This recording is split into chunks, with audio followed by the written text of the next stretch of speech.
Hello everyone! Welcome back to my channel, and as you can see naman sa ating title ng video na to is magsa-start tayo ng journey natin ng passing the prop firm using Trendline. So, pinapatunayan ko yung sa sarili ko na kaya talagang basta may consistency lang sa Trendline, at gusto ko ding ma-explore kung paano ko ba ginagawa, or paano ba ang behind the scenes sa mga winning or sa mga losing streaks ng Trendline trading ko. So, gusto ko din siyang ma-experience na kagaya ng mga ibang traders na may mga may mga journey sila. So, I would like to share myself. This is for everyone to see, and para din sa akin, especially na may babalikan ako, para siyang magiging journey ko na, or magiging journal ko na lang to, kasi hindi ko naman pwede ma-keep yung lahat ng ng videos. So, at least ito, may mababalikan ako in the future kung saan ko nagkamali. So, magiging live journal ko to. So, if you want to stay, or if you want to learn with me using my Trendline, come and join the journey.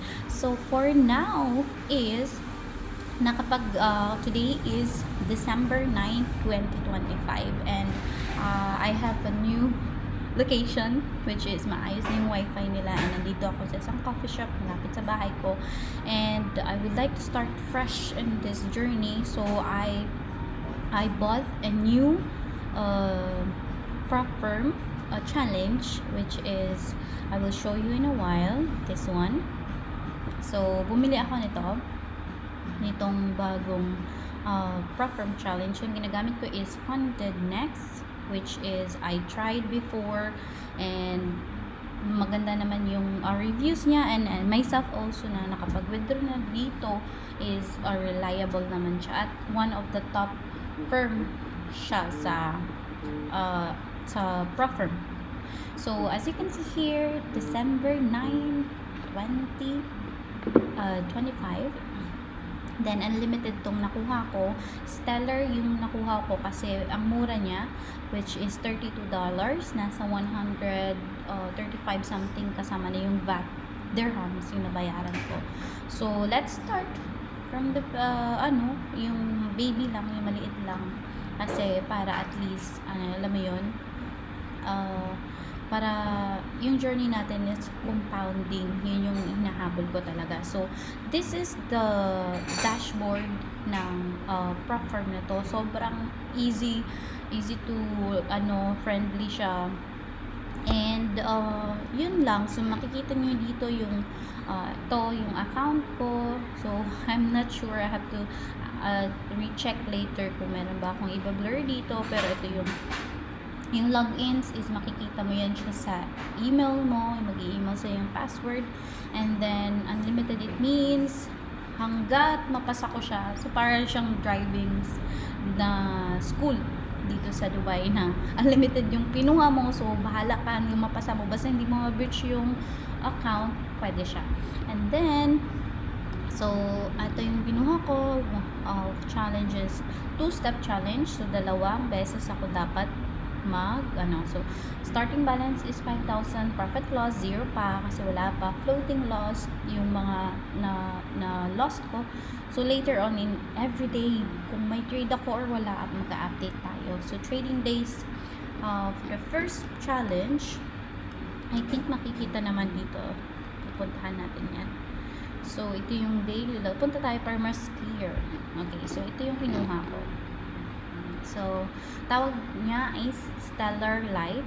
And then, ito yung 5K muna. Kasi, yun muna yung, kasi may nabasa ako na isang trader din siya, prop firm din siya, or nabasa at narinig ko sa kanya na, you will not always win in your first try. So, better daw na, kung kukuha ka ng prop firm, make sure kaya mo siyang or afford mo siyang bilhin 10 times. So, wag ka munang didiretso dito sa 5K, 50K, which is maganda yon. Magandang malaki agad yung profit challenges mo. Pero kaya mo bang ma-afford yan ng 10 times? Kasi, what if ma-breach mo yun in the first try? So, saan ka pupulot ng $229 again, right? So, hindi siya ideal. So, kung kaya mong ma-afford yung kung saan man ang kaya mo afford 10 times na challenge, yun ang best for you. Kasi at least may buffer ka na, ay, na-breach mo to kasi hindi mo talaga makokontrol lalo na market as plan kong i-trade ito is BTC and gold. So, alam niyo naman na napaka-volatile ng dalawang yun. So, let's go. So, ito yung pinili ko, get the plan. Profit, target, first phase is 8%. So, nasa $400 yun. And then, nagbayad ako ng $32 plus VAT na yun and everything. So, $135. And then, ang second phase niya, pag napapasa ko yung first phase, second target niya is 4% na lang. So, dito, medyo maraming na, palagi akong na, dito, as a prop firm challenge na sobrang gusto mo nang ipasa yung challenge, so nilalakihan mo lang lot size. So dito na maraming traders na nabablock. Dito yung pinaka-challenge sa second phase. Then daily loss is 8%, 4% to sa $200. So tight lang talaga yung lot size natin dito. And then 8% yung sa overall. So pag na-breach mo tong daily loss, of course, ma-reach mo na yung full amount ng account. So ibig sabihin ng breach is hindi mo na siya magagamit.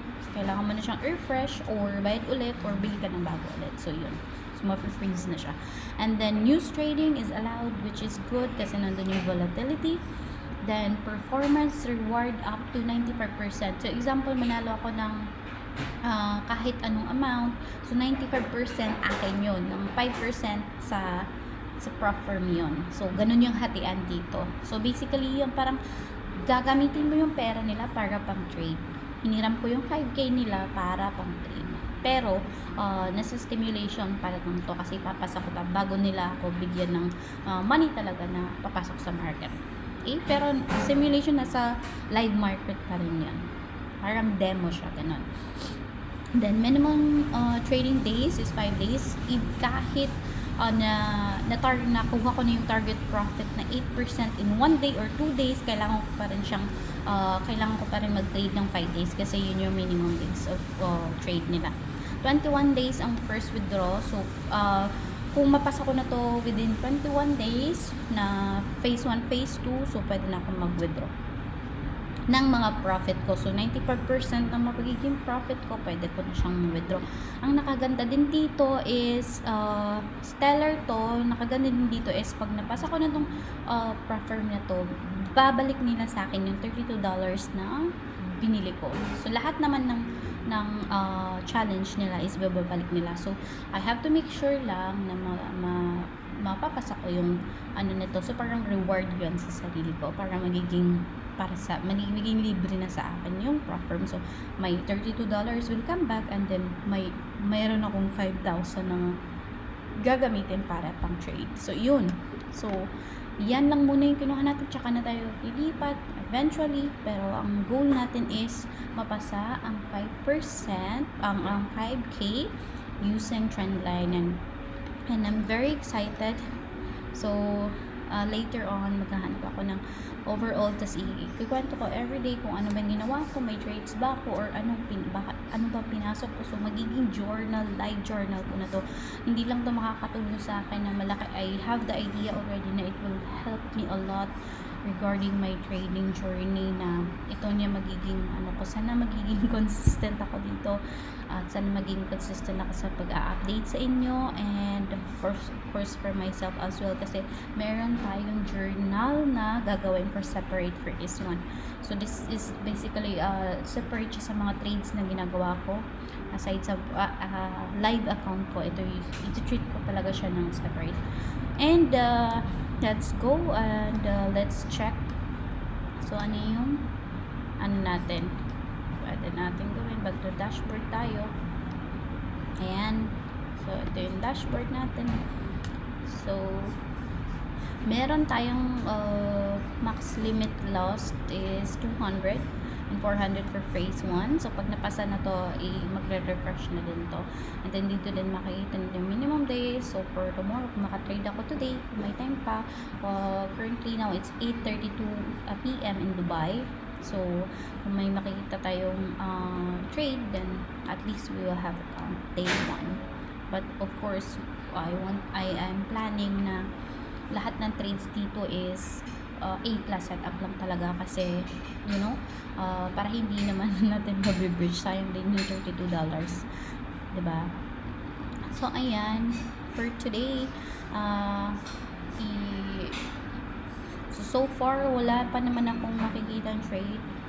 Tinitingnan ko yung market kanina and wala pa akong makita, pero at least this is it guys.